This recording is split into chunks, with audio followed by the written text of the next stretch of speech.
સ્વાગત છે તમારું મિત્રો અમારી ચેનલ સ્વાસ્થ્ય જાણકારી ઉપર।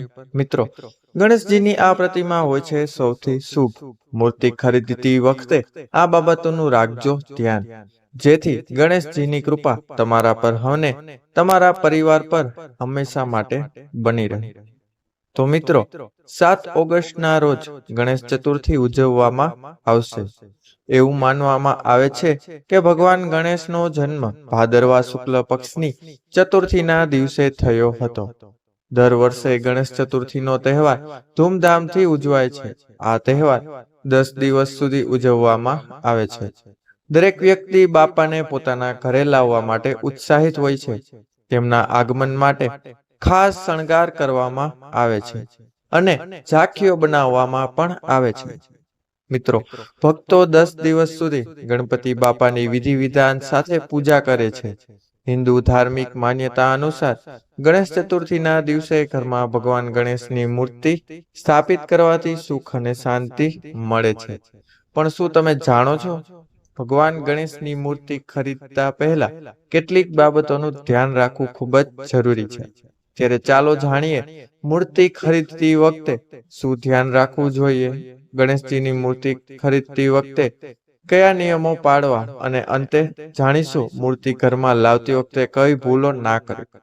તે પહેલા આ વિડીયોને એક લાઈક કરી દેજો અને ચેનલને પણ સબસ્ક્રાઇબ જરૂર કરજો। કોમેન્ટ બોક્સમાં એકવાર સાચા મનથી જય શ્રી ગણેશ અવશ્ય લખજો। મિત્રો, વિડીયો થોડો મોટો છે, પરંતુ વિડીયોને અંત સુધી અવશ્ય જોજો, જેથી કોઈ પણ મહત્વપૂર્ણ બાબત તમે ભૂલી ના જાઓ। નંબર 1, એક નવી ગણપતિ મૂર્તિ ઘણી અલગ સામગ્રીમાંથી બનાવવામાં આવી શકે છે। સામગ્રીની પસંદગી પણ મૂર્તિ જે ઉર્જા આકર્ષે છે તેને પ્રભાવિત કરે છે। ઉદાહરણ તરીકે, ચાંદીમાંથી બનેલી મૂર્તિઓ ખ્યાતિ માટે છે, જ્યારે લાકડામાંથી બનેલી મૂર્તિઓ સારું સ્વાસ્થ્ય અને આયુષ્ય લાવે છે। સ્ફટિક ગણેશ વાસ્તુ દોષોને ઘટાડવામાં મદદ કરી શકે છે।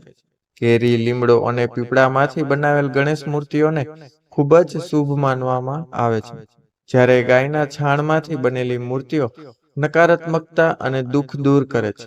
મૂર્તિ ખરીદતી વખતે ખાસ ધ્યાન રાખો કે તે માટીની હોય। માટીની મૂર્તિઓ પૂજા માટે શુભ માનવામાં આવે છે અને તે જળને પણ કોઈ પણ જાતનું નુકસાન નહીં પહોંચાડે। નંબર 2, ગણપતિની મૂર્તિ ખરીદતી વખતે એ વાતનું ધ્યાન રાખો કે બાપાની મૂર્તિમાં મૂષકરાજની સાથે હાથમાં મોદક પણ હોવો જોઈએ। આવી મૂર્તિ લાવવી પણ ખૂબ શુભ માનવામાં આવે છે। ભગવાન ગણેશને એક મોદક ખૂબ પ્રિય છે, જ્યારે મૂષક તેમનું વાહન છે। નંબર 3, મૂર્તિની ઘણી બધી વિગતોમાં મિત્રો રંગ સૌથી મહત્વપૂર્ણ છે। તમારી નવી ગણપતિ મૂર્તિનો રંગ તે આકર્ષિત થતી ઉર્જાને પ્રભાવિત કરશે। એટલે જો તમે સુખ અને આરામ આકર્ષવા માંગતા હોય તો સફેદ ગણપતિની મૂર્તિ બેસ્ટ છે। બીજી તરફ, ગણેશની સિંદૂર રંગીન મૂર્તિને સંપત્તિ આકર્ષવા અને વૈભવની ભાવના માટે શુભ મનાય છે। આ રંગમાં ગણેશ મૂર્તિનો ફોટો સ્વવૃદ્ધિની ઈચ્છા રાખનારાઓને પણ મદદ કરશે।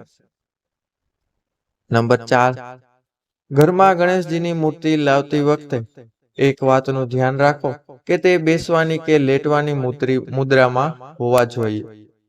વાસ્તુશાસ્ત્ર અનુસાર લલિતાસનમાં બેઠેલા ગણેશનું ચિત્ર અથવા મૂર્તિ શ્રેષ્ઠ માનવામાં આવે છે, કારણ કે તે શાંત અને શાંતિનું પ્રતિનિધિત્વ કરે છે। આ સિવાય જો તમે ઈચ્છો તો ગણેશજીનું ચિત્ર અથવા મૂર્તિને લેટેલી સ્થિતિમાં લાવી શકો છો। આવી મૂર્તિને ભાગ્યશાળી માનવામાં આવે છે, કારણ કે ગણેશજીની આવી મુદ્રા વિલાસિતા, આરામ અને સંપત્તિનું પ્રતિનિધિત્વ કરે છે। ભગવાન ગણેશની બેઠેલી મૂર્તિ લાવવાથી ઘરમાં ઉર્જા આવે છે। એવું માનવામાં આવે છે કે આનાથી કામમાં ઝડપ આવે છે।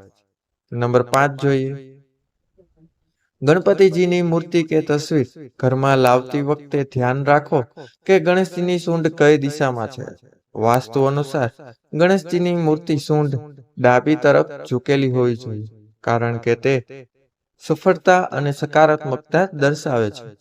આવી પ્રતિમા પૂજા કરવાથી ભગવાન પ્રસન્ન થાય છે અને સંકટ પણ દૂર થાય છે। નંબર 6, શાસ્ત્રોમાં ગણેશજીને ધૂમ્રવર્ણ જણાવવામાં આવે છે। એટલે ગણેશજીનો રંગ ધુપાળા સમાન છે, એટલે ગણેશજીની એવી મૂર્તિની સ્થાપના કરવી જોઈએ.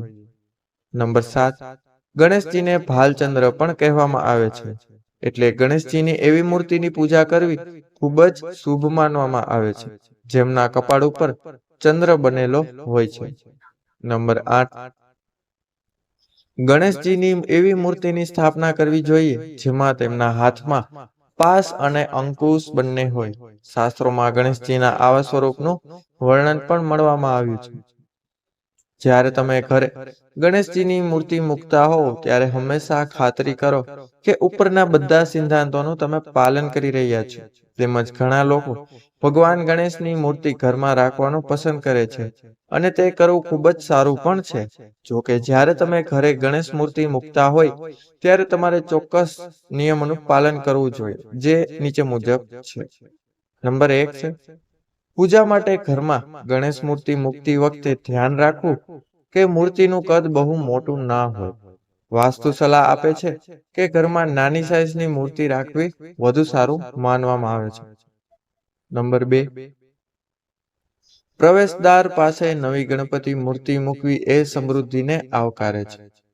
આવા કિસ્સાઓમાં મૂર્તિ પ્રવેશદ્વાર તરફ ન હોવી જોઈએ, પરંતુ તેની પીઠ પ્રવેશદ્વાર તરફ હોવી જોઈએ. આનો હેતુ દુષ્ટાંતને દૂર કરવાનો છે.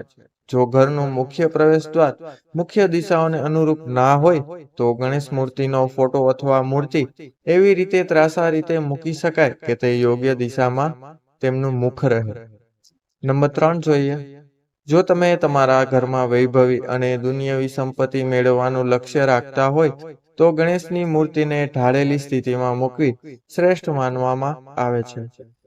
નંબર 4, જો તમે તમારા ઘરમાં ગણેશ મૂર્તિ મૂકવાનું નક્કી કરો છો તો તેની સામે દરરોજ દીવો અથવા અગરબત્તી પ્રગટાવવાની સલાહ આપવામાં આવે છે. આ તમારા ઘરનું વાતાવરણ સકારાત્મક રાખવામાં મદદ કરે છે તથા ઘરમાં વાતાવરણ પણ પવિત્ર અને આનંદમય રહે છે. નંબર 5, જો તમે શ્વેતાર્ક ગણેશ મૂર્તિ રાખો છો તો સલાહ આપવામાં આવે છે કે તેની વાસ્તુ અનુસાર તમારા ઘરની અંદર રાખો અને તેની દરરોજ પ્રાર્થના કરો. જો તમે આ મૂર્તિને ઘરમાં રાખશો તો તમને ક્યારેય ધનની અછતનો સામનો કરવો નહીં પડે. નંબર 6, વાસ્તુ સૂચવે છે કે લાલ રંગની ગણેશ મૂર્તિ રાખવી તમારા ઘર માટે ખૂબ જ શુભ માનવામાં આવશે. નંબર 7, ભગવાન ગણેશની મૂર્તિ ઉત્તર દિશામાં સ્થાપિત કરવી શુભ છે. આ દિશાને માતા લક્ષ્મી અને ભગવાન શિવની દિશા માનવામાં આવે છે. આવી સ્થિતિમાં ભગવાન ગણેશનું મુખ આ દિશામાં રાખવાથી વ્યક્તિ ભગવાન ગણેશ તેમજ મહાદેવ અને માતા લક્ષ્મીની કૃપા પ્રાપ્ત કરે છે. ગણેશજીની મૂર્તિ ઘરમાં લાવતી વખતે તમારે આટલી ભૂલો ના કરવી જોઈએ. તેનું ખાસ ધ્યાન રાખજો મિત્રો. નંબર 1 છે, તમને ઘરમાં એક કરતાં વધુ ગણપતિની મૂર્તિઓ મૂકવાનો તમને વિચાર આવી શકે છે, પરંતુ આ કાર્ય કરવું સલાહભર્યું નથી માનવામાં આવતું. તમારા ઘરમાં ગણેશ ભગવાનની એક જ મૂર્તિ હોવી જોઈએ.